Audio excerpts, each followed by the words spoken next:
자, 바로 이어서 풀벌레 소리 가득 차 있었다라는 작품에 대해서 한번 배워보도록 하겠습니다. 자, 우리 집도 아니고 일갓집도 아닌 집, 고향은 더욱 아닌 곳에서라고 공간적 배경에 대해서 이야기를 해주고 있는데 점점 어떻게 길어지면서 표현이 되고 있어요. 그렇죠? 그리고 여기서 고향이 아닌 곳이라고 했으니까 무엇을 이야기한다? 타향을 의미한다. 객지를 의미한다라고 얘기할 수 있는 거죠.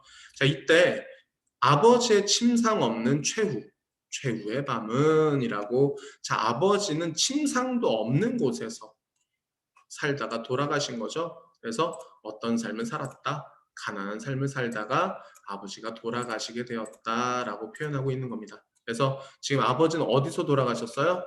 지금 타향에서 돌아가셨죠. 그렇죠? 그래서 아버지의 객사라는 사건을 먼저 제시를 하면서 시를 시작하고 있다라고 이해하시면 되겠습니다. 자, 그런데 그 아버지의 죽음에 대해서 굉장히 슬퍼야 되잖아요. 그렇죠? 근데 그런 화자의 슬픔의 감정이 표현된다기보다는 지금 풀벌레 소리 가득 차 있었다라는 객관적 상황 묘사만 나타냄으로써 화자의 슬픔이 더욱더 되는 강조되는 효과가 있구나라고 이해를 하실 수 있고, 우리 앞에서 다른 작품들에서도 봤던 것처럼 풀벌레 소리 가득 차 있었다라는 이런 밤에 들리는 청각적 심상은 화자의 슬픔을 더욱 강조해주는 그런 효과가 있다고 이해하시면 되겠습니다.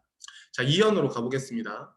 노령을 다니면서까지 해서 여기서 노령은 어디를 얘기하는 거냐면 러시아 영토를 이야기하는 거거든요. 그래서 앞에서 우리 오랑캐꽃에서 배웠던 것처럼 이 시의 화자 그리고 화자의 가족은 일제강점기 삶의 터전을 상실하고 떠돌아다녀야만 했던 유랑민의 처지구나라는 걸 짐작해 볼 수 있게 해주는 부분으로 애써 잘해온, 애써 키운 아들과 딸에게 한마디 말도 없었고 뭐도 남기지 못하고 유언도 남기지 못한 슬픈 죽음이 나타나는 부분이고, 아버지의 갑작스러운 죽음이 나타나는 부분이다라고 이해할 수 있겠네요. 그렇죠? 그래서 이것이 또 화자의 슬픔을 더욱 강조해주는 효과가 있겠구나라고 생각하시면 되겠습니다. 그래서 아무을만의 파선도 설릉한의 니코리스크의 밤도 완전히 잊으셨다라는 것들을 보면 이 노령이라는 아까 러시아 영토와 관련된 지명들을 사용했고, 이제 아버지는 돌아가시게 됐으니까 모든 것을 다 잊게 되셨다라는 의미로 이해하면 되겠습니다. 자, 뭐를? 목침을 반드시 벤 채 완전히 잊으셨다라고 어떤 표현법 사용했죠? 도치법을 사용해서 지금 아버지의 죽음의 상황을 강조해서 표현하고 있다라고 이해하시면 되겠네요. 자, 3년 가겠습니다. 다시 뜨시지 않는 두 눈에 피지 못한 꿈의 꽃봉오리가 가라앉고 있거든요. 어떤 이미지의 시어를 사용하네요? 하강적 이미지의 시어를 사용해서 아버지의 꿈을 이루지 못했음을 나타내고 있다고 볼 수 있을 텐데, 여기서의 아버지는 어떤 의미를 가지냐면 일제강점기 이리저리 떠돌아야만 했던 우리 유랑민을 의미하는데, 이때 유랑민의 꿈은 어떤 꿈일까요? 고국으로 돌아가고 싶은 마음을 이라고 짐작을 해볼 수가 있겠죠. 그렇죠? 그래서 이 고국으로 돌아가고 싶은 마음, 소망을 이루지 못한 채 돌아가시게 되었다라고 표현하고 있고, 얼음장에 누우신 손발은 식어갈 뿐이라는 어떤 심상의 시어와 촉각적 심상 이미지의 시어와 입술은 심장의 영원한 정지를 가리켰다라고 아버지의 죽음에 대해서 단순하게 정서 표현 없이 객관화해서 나타내고 있는 부분이라고 할 수 있습니다.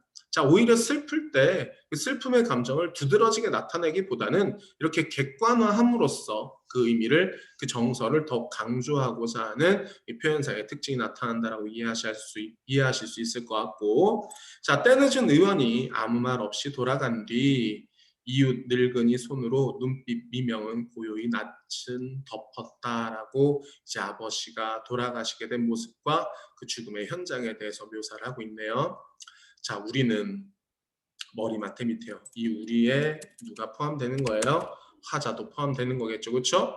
있는 대로 울음을 다 울었고 라고 화자의 슬픔을 더 강조하기 위해서 어떤 표현이 사용된 겁니까? 시적 허용을 사용해서 울었고 부분에서 이제 아버지의 죽음에 대한 화자의 슬픔, 애상감이 나타나고 있구나라고 이해할 수 있습니다.